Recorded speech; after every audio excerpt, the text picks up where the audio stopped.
Herkese merhabalar. Eser'in mutfağına hoş geldiniz. Bugün sizlerle tüm tariflerinizi unutturacak nefis bir pastane usulü şekerpare tarifim var. Şerbetini tam çeken garanti bir tariftir. Kesinlikle kaçırmadan izlemenizi tavsiye ederim. Dilerseniz hemen bu güzel tarifin yapımına başlayalım. Yoğurma kabımın içerisine 125 gram oda sıcaklığında yumuşamış tereyağı ilave ediyorum. Dilerseniz margarin de kullanabilirsiniz.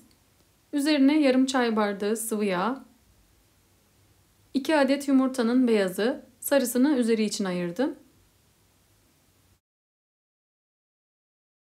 Margarini şöyle bezdikten sonra üzerine yarım çay bardağı pudra şekeri ilave ediyorum ve karıştırıyorum.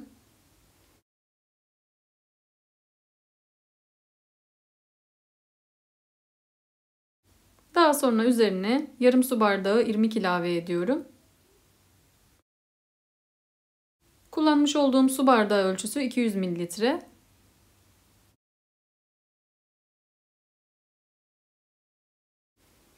Tüm malzemelerimi şöyle bir karıştırdıktan sonra un ilavesini azar azar ekliyorum. Toplamda bu tarif için 3 su bardağı un kullanacağım. Unun yarısını ilave ettikten sonra üzerine 1 paket kabartma tozu ve 1 paket vanilya ekliyorum.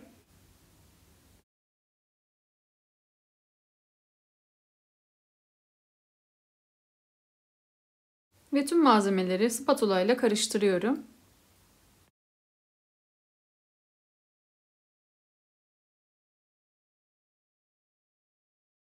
Kalan unu da ilave ettikten sonra artık spatulayı çıkarıyorum ve elle yoğurma işlemine geçiyorum.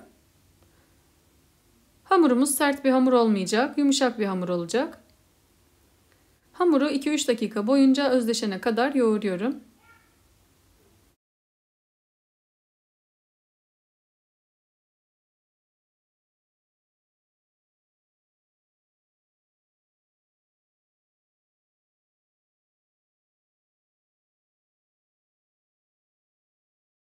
Hamuru iyice yoğurdum. Şöyle size bir parça alıp kıvamını gösteriyorum. Gördüğünüz gibi ne sert ne yumuşak bir hamur oldu. Gayet yerinde bir hamur oldu. Şekerparemize hemen şekil verme aşamasına geçiyorum. Bu tarif için büyük dikdörtgen bir borcam kullandım. Tabanını yağlamanıza hiç gerek yok. Tatlımızın içerisinde tereyağı kullandığımız için tabanına yağ sürmemize gerek yok. Hamurdan yumurta büyüklüğünde bir parça alıyorum ve elimle yuvarlıyorum. Daha sonra da uzun olacak şekilde şekil veriyorum ve gördüğünüz gibi avuç içimle bastırarak şekil vermemiz daha kolay oluyor. Ve son olarak iki ucunu da incelterek şeklimi tamamlıyorum. Hamurların tamamı bitene kadar aynı işlemleri yapıyorum.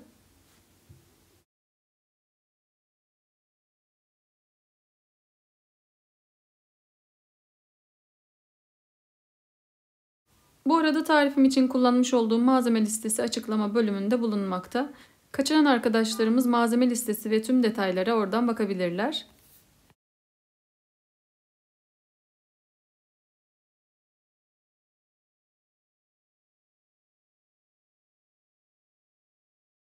Son hamurumuza da şekil verdikten sonra üzerleri için ayırmış olduğumuz 2 adet yumurtanın sarısının üzerine çay kaşığının ucuyla kakao ekliyorum ve karıştırıyorum.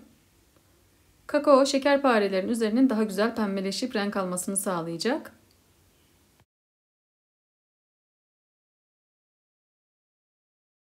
İyice çırpmış olduğum karışımı şekerparelerin üzerine sürüyorum. Bu arada kanalıma ilk defa gelen arkadaşlar kanalıma abone olup destek verirlerse sevinirim. Tariflerimi görmesini istediğiniz arkadaşlarınızla paylaşabilirsiniz.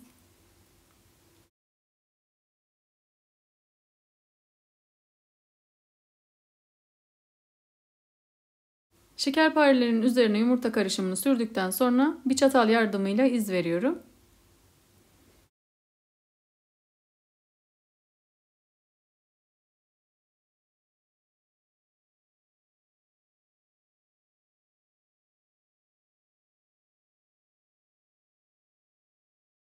Tatlımız artık fırına girmeye hazır.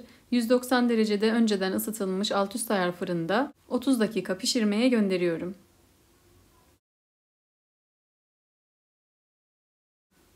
Tatlımızı fırına attıktan sonra şerbetini hazırlıyorum.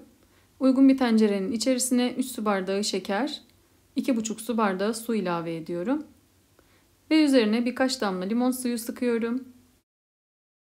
Şerbeti şöyle bir karıştırıp ocakta kaynamaya bırakacağım.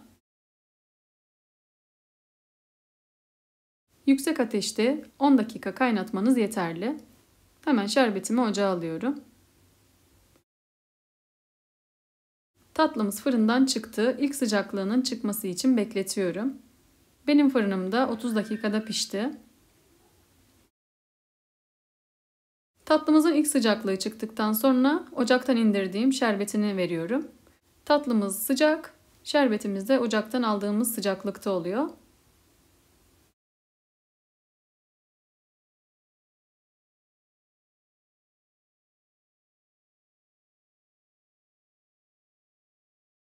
Tatlımıza şerbetin tamamını verdikten sonra üzerini kapatıyorum ve şerbetini çekene kadar bekletiyorum. En önemli püf noktalarından bir tanesi tatlımızın şerbetini verdikten sonra üzerini kapatıp şerbetini çekmeye bırakmamızdır. Lütfen bunu atlamayalım. Gördüğünüz gibi tatlımız şerbetini tamamıyla çekti. Üzerini kapattığınız için herhangi bir hamurlaşma olmaz. Kesinlikle bu şekilde yapmanızı öneriyorum. Şöyle bir tanesini alıp sizlere yakından gösteriyorum. Emin olun çok lezzetli oldu. Kıvamı, dokusu şahane oldu ve şerbetini tamamıyla çekti. Hemen sunum tabağıma alıp sizlere iç dokusunu göstermek istiyorum.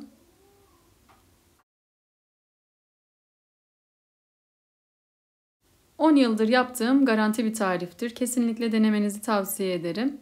Gördüğünüz gibi şerbetini de çok güzel şekilde çekmiş. Belirtmiş olduğum püf noktalara dikkat ederek sizler de aynı kıvamı tutturabilirsiniz. Emin olun yiyen herkesin tarifini istediği bir tatlıdır.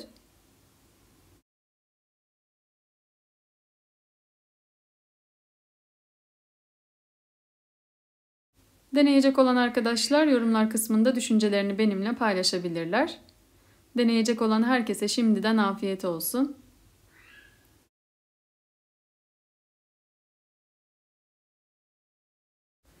Bugünlükte bir lezzetli tarifin daha sonuna geldim. Umarım çok beğendiğiniz bir lezzet olmuştur. Videomu beğendiyseniz beğenmeyi, kanalıma hala abone değilseniz abone olmayı unutmayın lütfen. Tariflerimi görmesini istediğiniz arkadaşlarınızla paylaşabilirsiniz. Bildirim zilini aktifleştirerek paylaşımlarımdan anında haberdar olabilirsiniz. Farklı ve lezzetli tariflerde görüşmek üzere. Kendinize iyi bakın. Hoşça kalın.